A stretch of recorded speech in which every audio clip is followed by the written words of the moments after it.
The Texas Chainsaw Massacre, 1974. Few films have ever rattled audiences like The Texas Chainsaw Massacre. Released in 1974, this low-budget horror classic did more than scare. It rewrote the rules of terror. Quentin Tarantino calls it a perfect movie, not just for its raw intensity, but for how it captures the primal fear of the unknown. The story follows a group of friends who stumble upon a house hiding a family of cannibals, including the iconic and terrifying Leatherface. Director Tobe Hooper crafted a gritty, documentary-style nightmare that felt too real, as if it had actually happened. With its grainy visuals, minimal score, and relentless pacing, the movie drags you into a sun-scorched hell and never lets go. It wasn't about gore, it was about dread. Every creak of the floorboards, every scream, every chainsaw roar carved itself into cinema history. In just 83 minutes, it changed horror forever, inspiring generations of filmmakers, including Tarantino himself. This wasn't just a slasher, it was a masterpiece of controlled chaos, proving that true horror doesn't need polish. It needs guts. Jaws, 1975. Before Jaws, summer was just a season. After Jaws, it became blockbuster territory. Directed by a young Steven Spielberg, this suspenseful masterpiece turned a simple shark into the stuff of legend.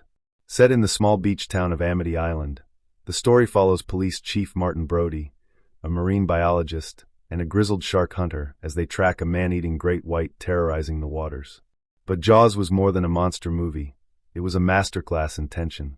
With John Williams' haunting two-note score and Spielberg's decision to hide the shark for most of the film, fear seeped into the audience's imagination. Tarantino considers Jaws perfect for its flawless pacing, unforgettable characters, and how it balances spectacle with storytelling. Every scene feels vital. Every moment builds dread. Jaws didn't just dominate the box office, it changed Hollywood. Suddenly, movies weren't just stories. They were events. And this one made people think twice before going in the water. Even today, decades later, the ripple effect of that fin cutting through the waves is still felt in every thriller that dares to create suspense with style. The Exorcist, 1973. When The Exorcist hit theaters in 1973, people fainted, screamed, and ran out. Some even claimed it was cursed. But behind the chaos was a film that Quentin Tarantino hails as perfect, not just for its horror, but for its bold storytelling. Based on true events and adapted from William Peter Blatty's novel, the film follows the terrifying possession of 12-year-old Reagan and the desperate attempts of two priests to save her soul. Director William Friedkin didn't hold back. He blended shocking special effects with psychological realism, creating a slow-burn descent into darkness. The horror wasn't just in the spinning head or the levitation. It was in the grief, guilt, and quiet unraveling of faith. The Exorcist was a spiritual battleground, wrapped in chilling silence and broken prayers. Tarantino admires its precision, every frame purposeful, every line charged. It wasn't just a horror movie, it was a crisis of belief. It dared to look evil straight in the eye and never blink. Even decades later, no film has matched its unholy grip. It's more than a film, it's an experience etched in your bones. Annie Hall, 1977. Annie Hall didn't just win Oscars, it redefined what a romantic comedy could be. Quentin Tarantino praises it as a perfect movie because it blends wit, heartbreak, and innovation with effortless grace. Directed by and starring Woody Allen, the film tells the story of Alvy Singer, a neurotic comedian, and his quirky, free-spirited girlfriend Annie Hall, played brilliantly by Diane Keaton. But this wasn't your average boy-meets-girl tale. Allen broke all the rules, talking directly to the audience, jumping timelines, mixing animation with live action. The film feels like a memory, fragmented, funny, deeply personal. It captures not just a relationship, but the awkward, beautiful, and painful truths of human connection. Annie's style, Alvy's introspection, the intellectual comedy, everything feels authentic. Tarantino admires how it makes heartbreak feel poetic, without ever being sentimental. Annie Hall proved that love stories didn't need fairy tales, they just needed honesty. It's smart without being smug, emotional without being cheesy. Even today, it feels fresh, like you're overhearing someone confess their soul. In a word, it's timeless. In Tarantino's eyes, it's flawless. Young Frankenstein, 1974. Young Frankenstein is more than just a parody. It's a love letter to classic horror, crafted with brilliance and affection. Directed by Mel Brooks and co-written with Gene Wilder, the film reimagines Mary Shelley's Frankenstein with hilarious flair and stunning authenticity. Shot in black and white and using original props from the 1930s Universal monster films, it pays tribute to its roots while injecting every frame with comedy gold. Wilder stars as Dr. Frederick Frankenstein. That's Frankenstein, a man determined to distance himself from his infamous grandfather, only to fall into the same mad scientist madness. Quentin Tarantino calls it a perfect movie because it masterfully walks the line between homage and originality. The timing, the performances, the physical comedy, it's all pitch perfect. From the unforgettable Puttin on the Ritz scene to Marty Feldman's bug-eyed Igor, the film is endlessly quotable and endlessly rewatchable. Brooks didn't just spoof a genre, he elevated it, proving comedy could be crafted with the same care as drama. Young Frankenstein remains a rare gem, hilariously absurd yet meticulously made. It's funny, it's smart, and it's absolutely immortal. Back to the Future, 1985. Though it technically belongs to the 1980s, Back to the Future earns its place on Tarantino's list of perfect films because it does what so few movies can. It tells a wildly imaginative story with absolute precision. Directed by Robert Zemeckis and powered by Michael J. Fox's unforgettable charm, the film combines time travel, teenage angst, sci-fi, and heart in a perfectly balanced cinematic cocktail. The story follows Marty McFly, a high schooler who accidentally travels back to 1955 and must ensure his parents fall in love, or risk erasing himself from existence. Tarantino loves how Back to the Future never wastes a second. Every moment serves a purpose. The pacing is tight, the humor lands, and the stakes feel real despite the outrageous premise. From Doc Brown's eccentric genius to the DeLorean's unforgettable roar, it's endlessly iconic. The screenplay is a masterclass in structure. Setup and payoff are handled flawlessly. Beyond its entertainment, the film reminds us of the power of destiny, choices, and timing. It's pure movie magic, wrapped in a pop culture explosion. Perfect?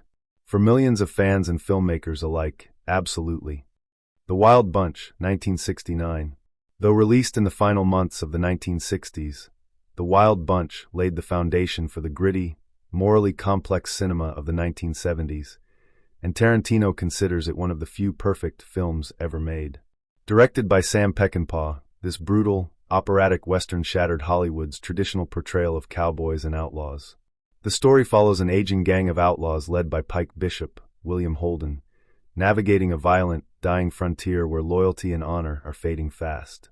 What sets The Wild Bunch apart is its raw realism and revolutionary use of slow-motion gunfights, which redefined how violence was portrayed on screen. Tarantino praises its boldness, the unapologetic bloodshed, the emotional weight behind every betrayal, and the elegiac tone of Men Out of Time. The final shootout isn't just action, it's poetry in bullets. Peckinpah didn't glorify violence, he exposed its cost. The film's dusty landscapes and weathered faces feel haunted by a world slipping away. For Tarantino, The Wild Bunch is pure cinematic rebellion, a masterpiece that forever changed how stories of the Old West and human nature would be told. Mean Streets, 1973. Before he was a legend, Martin Scorsese gave us Mean Streets, a gritty, raw portrait of New York's Little Italy that Tarantino calls perfect for its unfiltered depiction of loyalty, sin, and survival. The story centers on Charlie, a small-time hood trying to balance faith and friendship amidst the chaos of street crime. With Robert De Niro and Harvey Keitel delivering powerhouse performances, the film feels alive, dangerous, urgent, and deeply human. What makes Mean Streets stand out is its unpolished honesty. Scorsese uses the city's energy, mixing rock and roll and Catholic guilt to build a world that's as electrifying as it is brutal. Tarantino respects how every scene drips with tension and emotion, capturing the raw edges of flawed characters trapped by their own choices. This film doesn't glamorize crime. It exposes the fragile morality of those who live it. The camera work, the soundtrack, the storytelling, all weave together into a perfect storm. For Tarantino, Mean Streets is more than a crime film. It's a vivid slice of life, perfectly crafted and unforgettable. Taxi Driver, 1976. Taxi Driver is a descent into madness, loneliness, and the desperate search for meaning, qualities that make it perfect in Tarantino's eyes. Directed by Martin Scorsese and starring Robert De Niro in an unforgettable role, the film follows Travis Bickle, a disillusioned Vietnam War veteran who drives a taxi through the grimy streets of New York City. The city itself becomes a character, dark, dangerous, and suffocating. Travis's unraveling is both chilling and tragic, as he battles isolation, insomnia, and violent urges. The script crackles with raw emotion and sharp dialogue, while the haunting score by Bernard Herrmann amplifies the film's brooding atmosphere. Tarantino admires the film's uncompromising vision and the way it refuses to offer easy answers or heroes.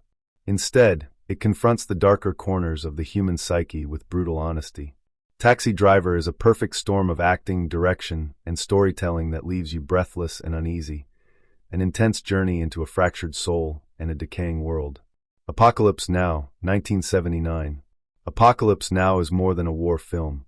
It's a haunting odyssey into the madness of conflict and the darkness within the human soul. Directed by Francis Ford Coppola, this epic follows Captain Willard's perilous mission upriver during the Vietnam War to assassinate the enigmatic Colonel Kurtz. Tarantino calls it perfect for its ambitious storytelling and relentless exploration of chaos and morality. The film's surreal visuals, unforgettable performances, especially Marlon Brando's eerie Kurtz, and legendary production challenges combine to create a cinematic experience that's both mesmerizing and unsettling. The swirling jungle, the oppressive heat, and the psychological unraveling of Willard plunge audiences into a nightmarish world where reality blurs with madness. Coppola doesn't just depict war, he immerses you in its psychological terror. Apocalypse Now is a raw, brutal masterpiece that confronts the darkness inside us all, proving that perfection in film can be as much about vision and emotion as narrative. It's an unforgettable journey that lingers long after the credits roll.